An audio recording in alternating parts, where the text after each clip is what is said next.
Good morning, and welcome to the Stylo News Intelligence Update. Today is July 13th, 2026. I'm your host. Our goal here today is pretty straightforward. We are providing you with a calm, factual, and strictly objective explainer of the current global security landscape, zooming right in on the European theater. We'll be relying exclusively on verified intelligence estimates and open-source data to give you a clear-eyed view of what is a rapidly developing situation. But before we dive into the briefing, we want to give a quick acknowledgement to our sponsor, ProWave AI.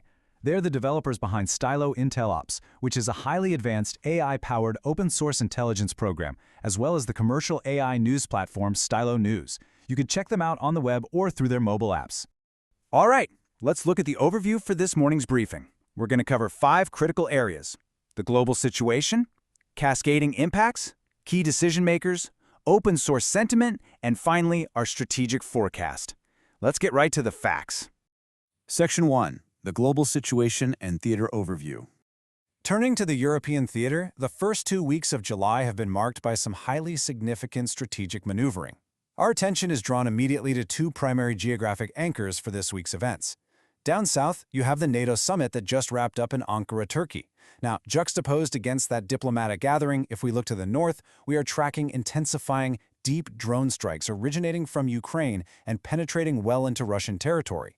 These 2 spots really form the axis of our current security environment. What we're observing is a diverging pattern of military and diplomatic strategy. While NATO leaders were sitting down in Ankara, Ukraine deliberately escalated conventional drone offensives, striking deep into Moscow and even as far east as the Kemerovo region in Siberia. In response, our intelligence estimates show that instead of a direct, conventional ground assault on NATO territory, Russia is leaning heavily into sub-threshold hybrid provocations. We're talking cyber attacks, GPS jamming, sabotaging rail lines in Poland, and dropping sonar devices near UK vessels in the Norwegian Sea. And just to add another layer of complexity to the global picture, China simultaneously tested a submarine-launched ballistic missile out in the Pacific. Section 2. Cascading impacts across the local, national, and global levels. Because, as we know, these primary events don't exist in a vacuum, right? They're producing immediate ripple effects across multiple jurisdictions. On a local level, those drone strikes have actually forced the Kemerovo region in Russia to mobilize veterans and restrict movement around critical infrastructure. Zooming out to the national level, we're seeing a sweeping surge in European defense spending, which directly impacts taxpayer economies. The Baltic states, for instance, are acutely aware of those hybrid threats we just mentioned, so they are heavily increasing their border and cyber defense budgets.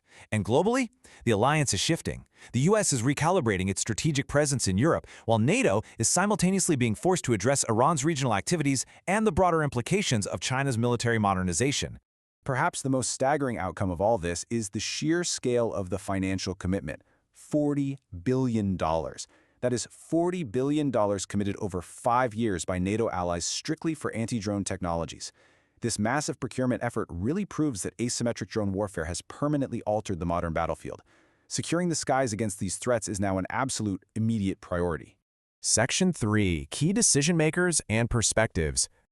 The path forward through all these escalating tensions is currently being shaped by some very contrasting priorities among international leaders.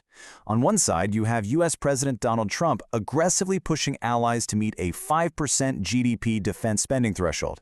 He's demanding a more equitable sharing of the security burden and heavily scrutinizing European cooperation regarding Iran.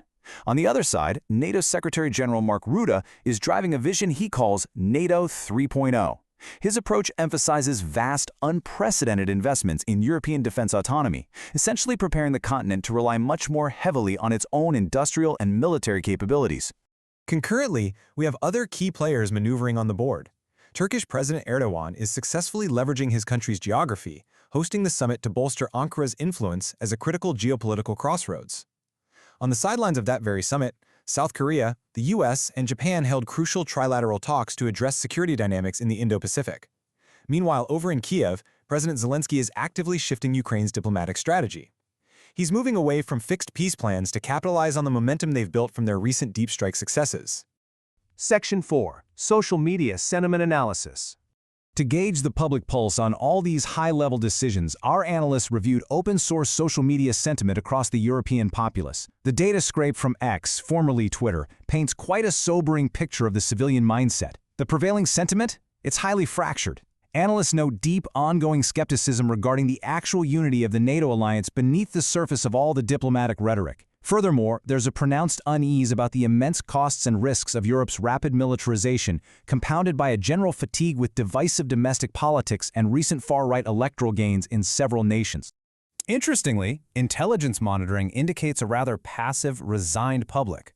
While citizens are highly informed about the escalations and the multi-billion-dollar defense contracts, they express underlying concern rather than active outrage. They're showing passive acceptance of the current geopolitical trajectory, rather than, say, taking to the streets in active political mobilization. Section 5. Strategic Forecast and Upcoming Events. Looking ahead, based on the data and event patterns we've just reviewed, there are a few critical milestones approaching that you should monitor closely. On the immediate horizon, literally today, July 13th, the Coalition of the Willing is meeting in Paris. Leaders, including Mark Rutte and Volodymyr Zelensky, are gathering to negotiate post-ceasefire security guarantees and ongoing support for Ukraine. Looking through mid-2026, keep your eyes on continued intelligence reports regarding Russian hybrid threats, sabotage, and threshold testing along the Baltic and Polish borders. And then, as we move toward late 2026, the key metric to watch will be evolving U.S. troop deployment decisions, which will be heavily contingent on whether European nations actually meet those new GDP spending demands. These are the critical pressure points that will dictate the security landscape for the rest of the year. So, as we wrap up this morning's briefing, the critical question derived from our analysis remains this. Will Europe's rapid pursuit of strategic defense autonomy successfully stabilize the continent and deter regional threats, or will internal friction over spending and priorities fundamentally alter the transatlantic alliance? The data suggests the coming months are going to provide that answer. Thank you for joining us for this factual explainer of the morning's intelligence estimates. Now, this program is really just a short lead-in to cue you into the broader geopolitical picture. To dive deeper into these specific events and proposed courses of action, we invite you to listen to today's Stylo News Intel Update podcast. The episode is titled NATO Signals Resolve as Ukraine Escalates Deep Strikes, and it's available right now on your favorite podcast channel, or you can just follow the link on this post. We also encourage you to subscribe and visit stylonews.com, where you can get AI-powered news on demand. Until next time, thank you for listening and stay informed.